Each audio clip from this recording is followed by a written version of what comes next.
So when we think of that question, we need to break it up into a few parts. The first one is ministers.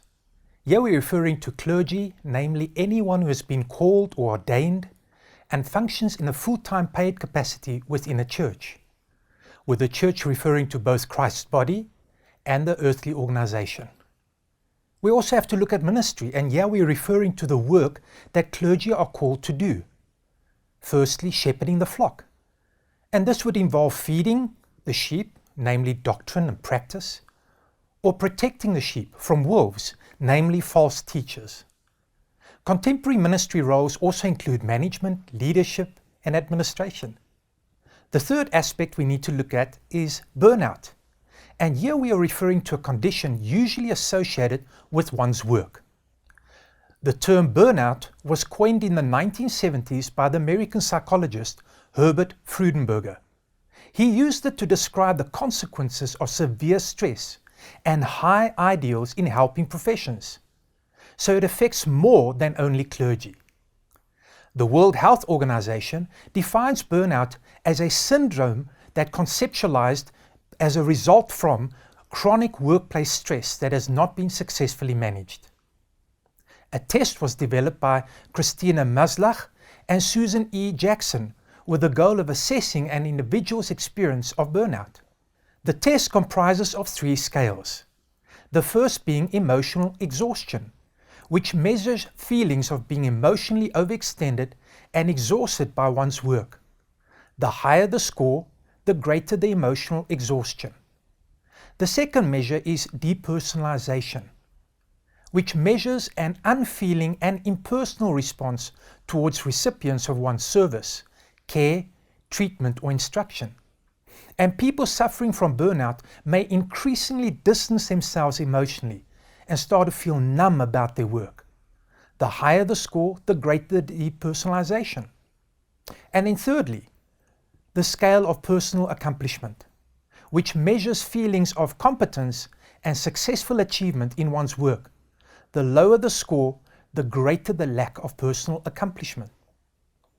So challenges that contribute to burnout in clergy include the following.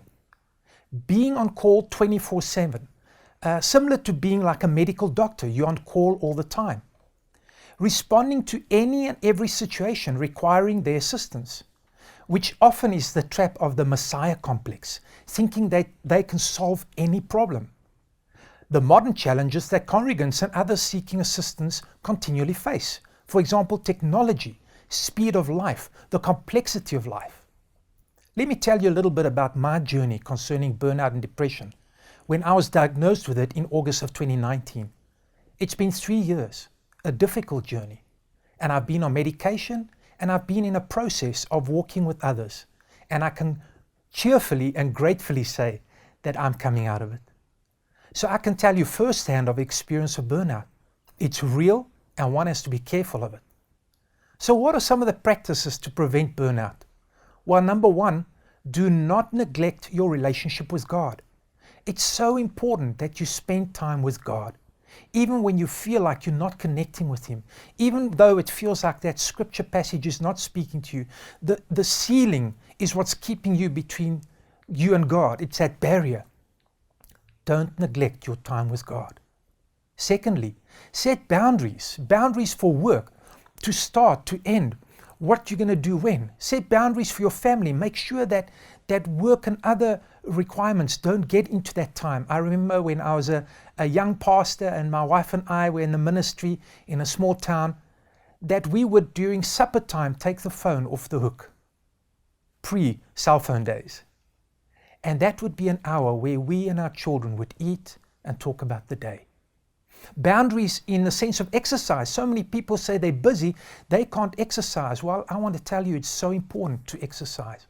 Go for a walk. Think of things you can stretch while you're sitting at your chair. You can have a 5-minute vacation by having a cup of tea and doing some leg stretches or arm stretches. And then finally, rest. Rest is important. God doesn't need to rest, but we do. And so it's important to get enough sleep. It's important to take breaks from what you're doing. Then some other practices is to consider your strengths and weaknesses and focus on your strengths and find others who complement your weaknesses.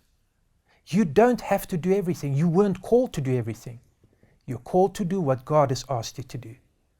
And finally, partner with others to do the work of the ministry. In Ephesians 4, verse 11 to 13, it says that we've been called to equip others to do the work of the ministry, not to do all of it. So it's important as a pastor that you realize that you have others to assist you.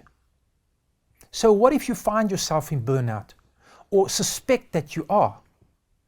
Then firstly, see a professional, such as a psychologist or counselor, who can verify, who can confirm, who can help you understand where you are in the stage of burnout.